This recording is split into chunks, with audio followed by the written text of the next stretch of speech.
Even if you're not a fan of Ford, you have to love what they're doing lately. Under-promising and over-delivering. Well, not over-delivering on actual vehicles, but over-delivering on specifications.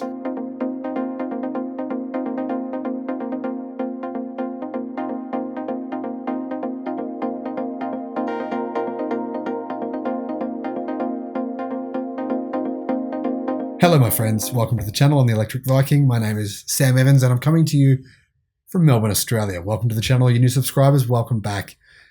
Everyone else, great to see you. Hope you've had an amazing weekend. And you know, I am really, this kind of news, I read it and I say, you know what? It's a good day. Good on you, Ford. Good move. And you know, guys, I've criticized Ford lots of times. They do stupid shit and I got to call them out for it.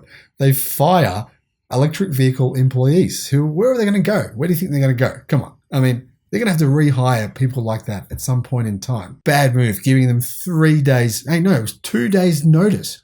Who does that? 2 days notice and then see you later. That to me is ethically and morally incorrigible. I don't like that. But this is good. Ford sells a vehicle to customers, says these are the specs, and then says, guess what? Actually, they're better than what we said. That's cool. I like that. So what are the changes? Well, the F-150 Lightning gets more horsepower, more payload capacity, and more range. Really, that's the trifecta right there. That's a triple whammy. Those are the three things that truck buyers care the most about, really. Electric truck buyers anyway. So Ford's final production versions will offer significantly more than originally targeted and that was announced back in May of 2021. I mean, they got 200,000 pre-orders based on their original figures, right? And I really was convinced that Ford wasn't going to deliver these $40,000 electric vehicles. $40,000. I mean, seriously, it's too good to be true. Think of the size of these battery packs, the amount of batteries are going to be packing into them. Think of the millions of dollars Ford will be losing selling these cars at this price. They will be. Sorry, they're not making them in China. They're not using LFP battery cells. They will unquestionably be losing at least $10,000 per vehicle. But hey, you know what? Ford customers, whoever ordered these cars, I wish I was one of them, but I'm not in the US, so I can't get one.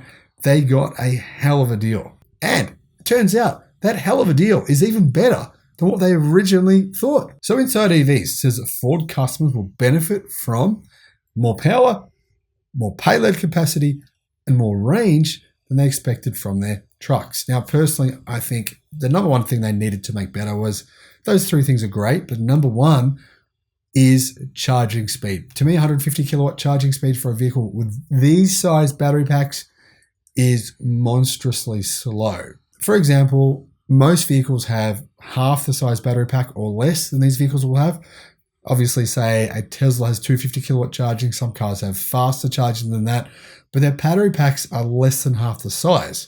You can imagine how long it will take to charge one of these using a supercharger. That to me is the big issue with the F-150 pickup. I think they're going to fix that at some point in the future, but it hasn't happened yet. According to Ford, the final production version will soon enter the market and offer better specifications than they originally targeted. Now, maximum torque is still the same. And to me, it's a little bit underwhelming. It's still pretty good. I mean, it's a lot of torque, but I think I don't know. As an electric truck, I thought it could have been higher. But anyway, maximum torque is 775 pound-feet or 1,050 newton meters. The standard range battery pack vehicle model, that gets 452 horsepower, which is an increase of 6.1% or 26 horsepower from the targeted 426 horsepower. That's a lot of horsepower for the base model vehicle. That's a lot. It's going to be faster than probably a Ranger Raptor. It's a base model vehicle for $40,000. How would you feel when you buy a Ranger Raptor and one of these things beats you off the line and you paid more than twice the price? And your car's not electric? Extended range battery version, that gets 580 horsepower or an increase of 17 horsepower, up 2.9% from the promised 563 horsepower. The payload capacity has gone up from 2,235 pounds or 1,014 kilo when it was originally targeted at being 907 kilo or 2,000 pounds. So that's an increase on what they promised of 235 pounds or 107 kilo, which is 11.7%. Kudos, Ford. This is really good news. I'm impressed by that. Okay, the third positive change, which is Ford's longer range battery pack comes now with 320 miles of range, which is 515 kilometers on the EPA cycle. That's pretty damn good, I have to say. Now that's the extended range battery pack, and that comes versus what was the original target of 300 miles. So people originally thought they were going to get a 300-mile truck. Now they're getting a 320-mile truck for the same price. That's pretty cool. Dapo Adewusi, the F-150 Lightning Electric Vehicle Engineering Manager, said, "We were seriously focused on raising the bar for this truck, including after we revealed it, so we can deliver more for our customers. And our drive for continuous improvement will get a big boost when we start getting feedback and ideas from customers when they receive their Lightnings."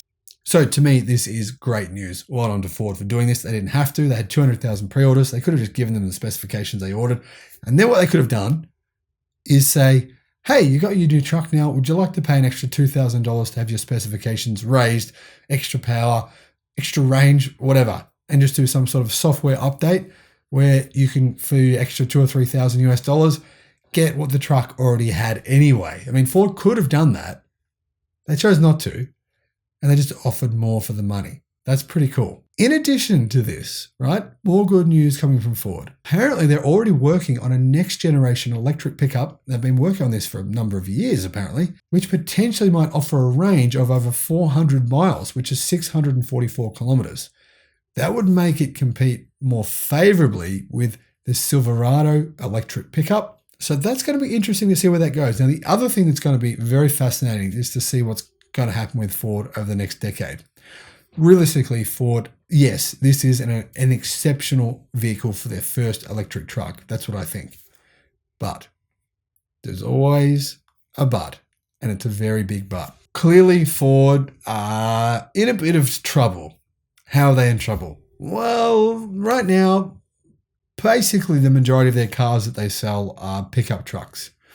Even if they are able to build 150,000 by the end of next year of these pickups, that still represents only about 15% of their entire pickup portfolio deliveries, right?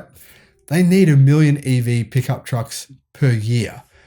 And it's going to be very hard to make that happen, in my view, by when they need them. When do they need them? As soon as possible.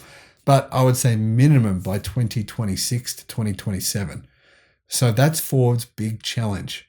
How will they actually ramp up to get to that level?